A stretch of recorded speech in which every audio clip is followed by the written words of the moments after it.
Hello everyone, so let's journey through the 5 special villages representing the disposition of learning. As you can see here is my documentation panel showing all the different dispositions of learning, and my chosen age group is toddler.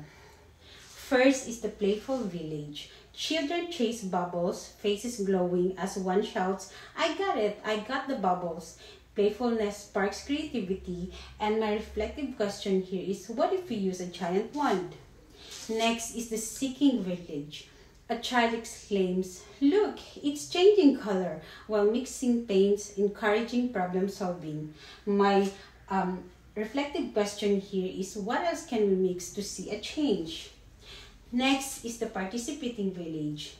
"Look, teacher, I am tapping my feet," says a child engaged in a song, developing coordination.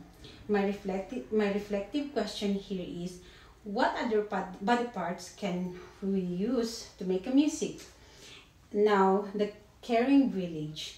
A soft voice offers, "It's okay, you can use mine," sharing a toy and nurturing empathy.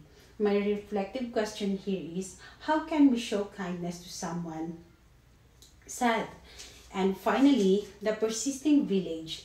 "I did it even though it was hard," declares a child, building resilience. And my reflective question here is, what can we do when something feels too hard? In these villages, playful, seeking, participating, caring, and persisting, we see how each disposition supports children's holistic growth.